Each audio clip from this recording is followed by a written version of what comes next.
Hi guys! Maganda rin gabi. Welcome back po dito sa Gandara SRU channel for showbiz update. Andito na naman nga po akong muli nagbabalik. Ang nagmamaganda ninyong kakismosang Kim Pao, wala na pong iba, ang lokaret na si Gandara, upang maghatid sa inyo ng latest update and fresh happenings patungkol kina Kim Chiu and Paolo Avellino. And para nga po sa gabing ito, ayan, pag-uusapan nga natin ay ang galawang may karapatan po ng Kim Pao. Pero bago pong lahat, sa mga di pa nakaka-subscribe dito sa ating channel, pakiclick lang po tayo ng ating subscribe button at notification bell na nariyan sa baba upang kayo maging updated at ma-notify tuwing may bago tayong chika at balita hinggil sa Kim Pao. Basta po mga balita na may kinalaman kina Kim Chiu and Paolo Avellino, sagot na po natin yan. And eto nga, ngayong gabing ito, pag-usapan natin tungkol sa galawang karapatan nila Kim and Paolo, na kung saan, kung maaalala po ninyo, yan, kung inyo pong maaalala,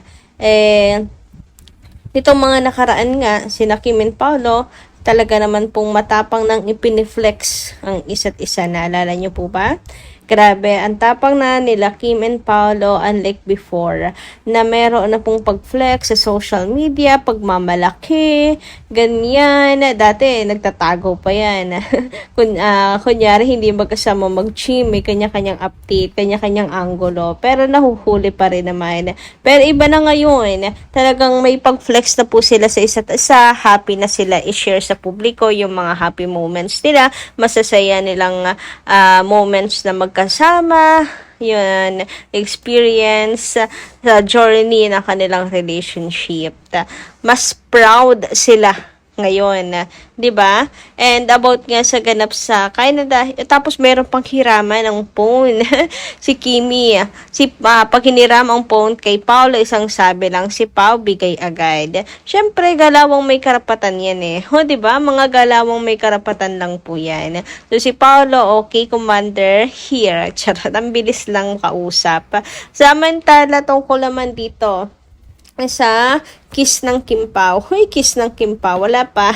Pero nagkigigil. At sino ba namang hindi mangkigigil? Ang lapit na. Ayun na, ando na. 'Di ba? May pabitin pa ang Kim Pao. Kaya ang mga fans talaga nang gigilaite. Sana naman ay matuloy na. Hoy! Yun na lang yung gawing official announcement. Ay, hindi ako, ano yan ang laking usapin niya sa social media rin. For sure, ang dami pong sausaw pag nagkataon. Well, asahan natin kapag ka nag-reveal talaga ang Kim Pao, hindi lang po happy. Meron at meron pa rin pong makikisawsaw, ganyan. Pero ilan lang naman sila. Ba't asahan nyo na kayo mangkigigil sa mga taong to? Kasi wala pong gagawing mabuti ang mga taong yan.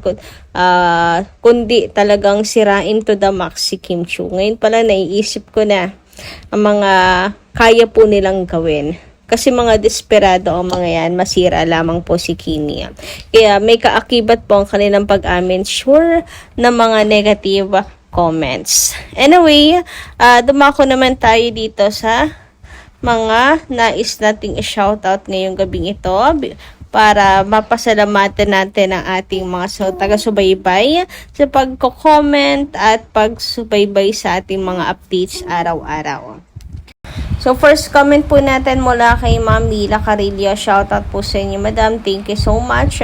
Ingat po kayo parate. Sabi niya, Ma'am Gandara, totoo po yan. Pinagkaguluhan ang Kim Pao. Unang nakita ang Kim Pao, nagsigawan na ang mga fans. Mga solid senior, kasama pa ang mga bata at saka mga tatay at nanay. Si Pao, panay ang support kay Kim. Thank you sa Canada. Mainit ang suporta sa Kim Pao. Pusilak ang puso ng Kim Pao. Todo bantay ni Pao. Yan ang isa sa talagang napaka-consistent ni Paolo Avellino. Ang pagiging caring po kay Kimi, pagiging gentleman, pagiging consistent niya kay Kim Chiu. No, na talagang isa sa reasons na kinakapitan po ng mga fans para masabi na siya na talaga yung Mr. Right ni Kimi. Ayan. Mainit ang suporta sa Canada, yes, totoo po yan. Grabe hiyawan ng mga tao. So, kahit sa sulok po ng mundo naman, mapunta po ang Kim Pao. Sabi naman ni Ma'am Emelita Brayones, tama lang Kim Pao, kayo na lang mag-partner forever. Kasi click naman kayong dalawa at forever na. Sana kayong mag-partner. Huwag nang pumartner sa iba. Naku, magdilang ang helawa kayo, Ma'am Emelita, na sila po talaga ang forever. Ano po? Pero, yung huwag nang pumartner sa iba, hindi, parehas naman kasi nilang trabaho. So, open and alam po nila sa sarili nila na darating po yung point na paghihiwalayin sila. Basta ang mahalaga naman po in a real life ay mayroon pong Kim Pao. So, wala pa rin pong iwanan. Samantala, sabi naman dito ni Mamila Carillo, ulit, Pao, ang lapit mo. Ang pagganap mo sa Daalibay. Ang lupit mo sa pagganap mo sa Daalibay. Bravo. Tago sa puso ang pagganap mo or ninyo ng Kim Pao. Hindi kami nagkamali sa naging idol or naging idol ka namin. Mga senior fine, sapat na sa amin makita ang alibay. Sabik na kami na makita ang Daalibay. Masaya na kami at busila ka ang mga puso ng Kim Pao. Todo support lang kami hanggang dulo. Thanks, love, always Kim Pao. Samantala, sabi naman ni Ma'am Elisa Lee, Ma'am Gandara, yes, pasimple lang ang pagtango ni Pao. Yes na yes talaga. Ngayon ko lang na-realize. Sa sagot niya, thank you, Mr. Replyan mo, ganda, nakaka-happy ang pagsagot ni Pao.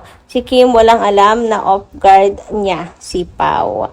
Ayan, kasi nga yung simpleng pagyuko na yun ni Paolo Avellino, ay big deal na po yan sa mga fans, di ba?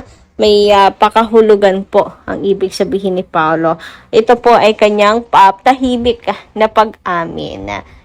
Tango pa lang, kahit po di na umimek, ay masaya na po talaga ang mga fans, 'di ba? Sana nga po ay sunod si Kim naman yung makita natin, hindi man umimek si Kim, kahit tango na lang yung ibigay din po ni Kim Chiu sa atin. Kahit tango na lang, marami po ang magiging masaya talaga. Ito yung talagang gusto pong mangyari ng mga fans kina Kim and Paolo, yung maging endgame po sila na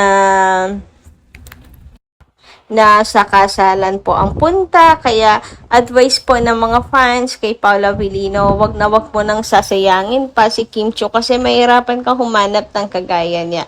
Mabait, 'di ba? Busila kang puso, maganda, talented, and kasundong mo at the same time. Yun ang isa sa pinaka-importante din naman sa relasyon, hindi ba? Yung kasundong mo. And si Kim po yun. Bukod sa nagbibigay ng kulay sa buhay ni Paolo, nagbibigay balanse sa buhay ni Paolo, and vice versa. Ganon din si Paolo kay Kim. Nagkakaunawaan po sila sa mga bagay-bagay. Kumbaga, suwak na suwak kasi sila dalawa Yung lahat ng hinahanap ni Paolo na kay Kim. Kaya ingatan mo, Pawa, wag mo nang pakakawalan. Yan ang advice sa mga fans kay Paolo Avellino. So, kayo ba? Anong inyong say patungkol dito? Ayan, anong inyong ma-advise kay Paolo Avellino para sa kanilang dalawa ni Kim? And the same time, para kay Kim, ano yung magiging mensahe ninyo kay Kim Chiu sa kanilang dalawa ni Paolo Avellino? Mabibigay niyong advices, ayan, sa kung ano man ang dapat na patunguhan ng kanila pong relasyon. Maganda rin yung may mga advices para naliliwanagan. So, yun lang. Comment nyo lang po dyan sa baba. And hanggang dito lang po muna aking update.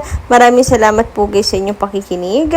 Kita-kits tayo guys muli sa mga susunod nating chikas patungkol sa Kim Pao. Maraming pong salamat.